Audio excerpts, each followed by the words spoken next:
Hello, happy writers, and welcome to day 2 of Branding 101. Today we're going to discuss key elements of branding and how to make sure your branding helps you achieve your goals. Really excited to talk about this because the 5 key elements to branding are something that all authors really need to understand in order to create a strong presence. So the reason that these key elements are so important is because good branding is going to set you apart from everyone else. Some experts will tell you that there's 5 elements to branding, some will say 10, some will say that there's even too many to count, but we are going to focus on 5.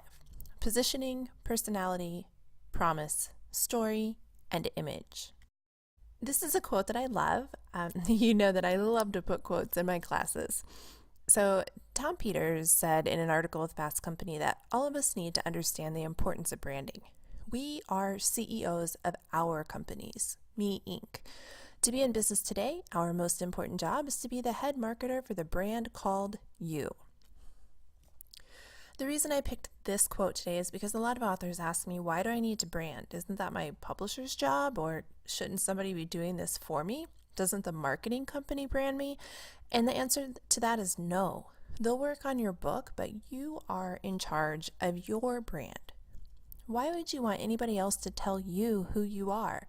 And that's why it's so important for you to develop your personal process and your personal identity and to be strong and confident in who you are as an author.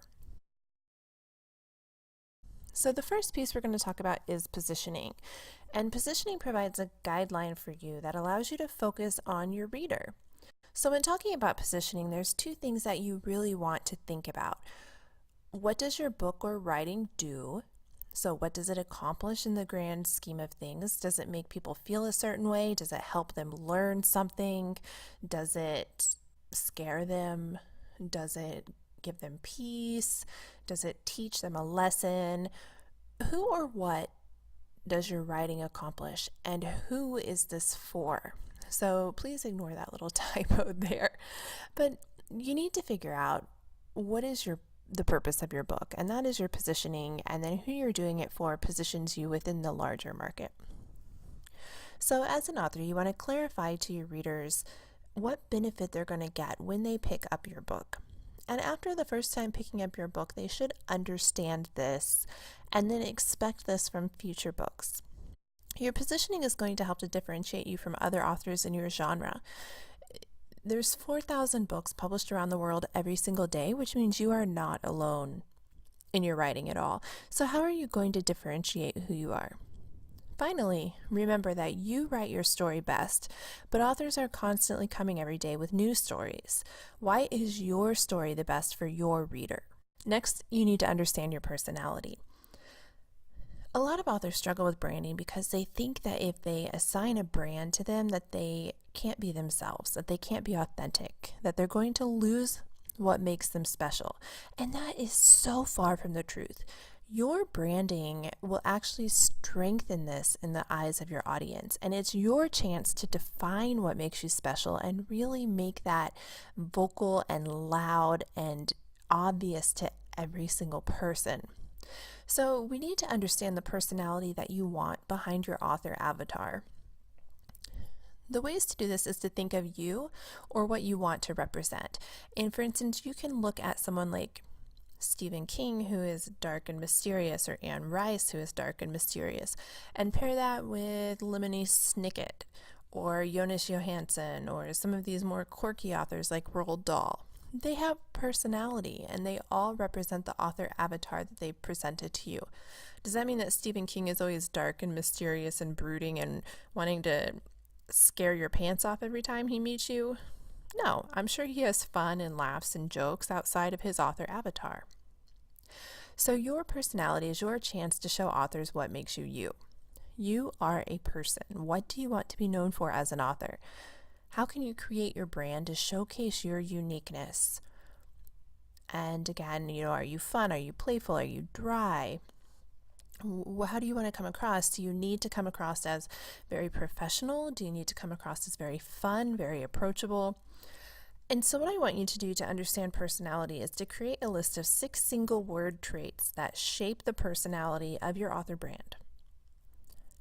The other challenge to this is your author avatar should support your writing.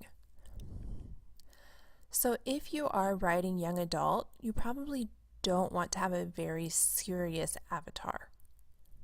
You need to be approachable to the reader of your book. And this is why a lot of authors, when they cross genres, use pen names and might even create multiple avatars. And the one that comes to mind the most is J.K. Rowling and Robert Galbraith. Same person, just different genres, and so she created different personalities to go with each one. The next section to talk about is promise. And hopefully by now you're seeing that all of these key elements tend to bleed together and support each other. But as we're talking about promise, this is your value to your readers and what your readers know that they're always going to find from you. And the best way to understand what you're promising your readers is to think of what you expect from people that you read, or cars that you buy, or clothes that you purchase, or food that you eat. What does value mean to you? Why are you loyal to a brand? Why are you loyal to an author? Why do you get excited over a director or an actor or an author? How are you going to create value with your writing by supporting that promise your brand delivers? Next, I want you to think about how can you support the value of your writing through your secondary platforms. So not just your author platform, but secondary activities that you do, or not just your writing, but the support pieces of your writing. So if you want to look at your writing as your primary platform, and let's just scratch the concept of the author platform right now, how can you support that writing through your social media and through your website and through your events and other platforms that sit underneath of your writing? Another thing to look at is how are you going to reach that audience? Are you promising that you're going to deliver so many books per year? Do they expect you to put out so many books per year? Are you writing a series and they expect these to be out within a certain time frame? Are you planning to run the best giveaways and be known as a giveaway queen?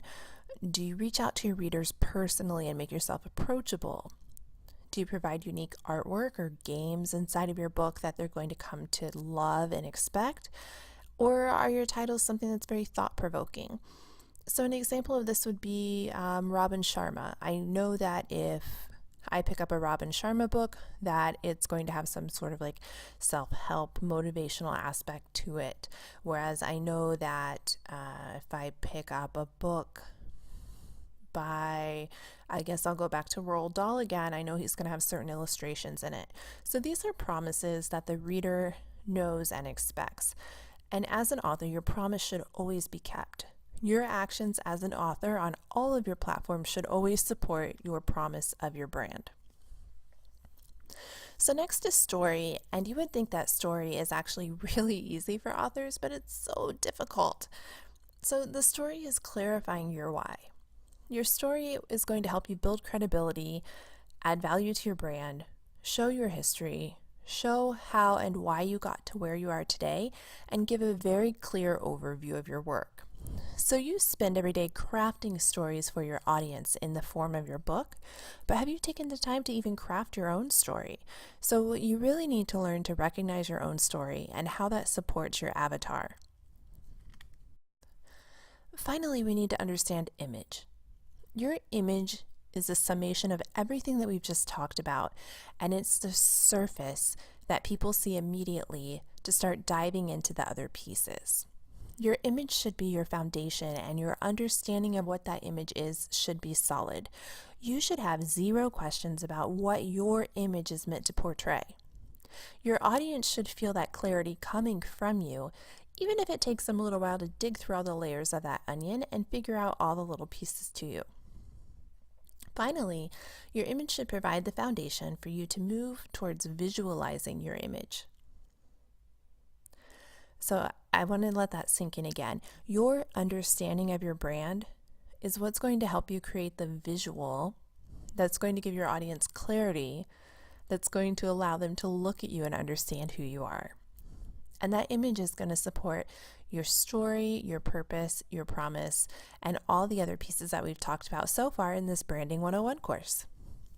So your challenge to understand image is that I want you to create one statement to follow while you're moving through the next lessons in this branding intro and then the branding deep dive, and stay on track with visualizing your core message. So with this challenge, anytime that you put an image out, or you want to share something, or you want to showcase a piece on any of your channels, you should ask yourself if this follows your brand. And if it doesn't follow this image that you've created right here in your mind, then don't share it. And something that a lot of authors struggle with is how to know what to share and how to know what to put out. And you might have a personal connection to something that doesn't connect with your author brand, and that's okay. That's why there's a time and a place for everything, and why you have your personal audience as well as your author audience. So everything that you do as an author, once you're branded, should follow that author avatar.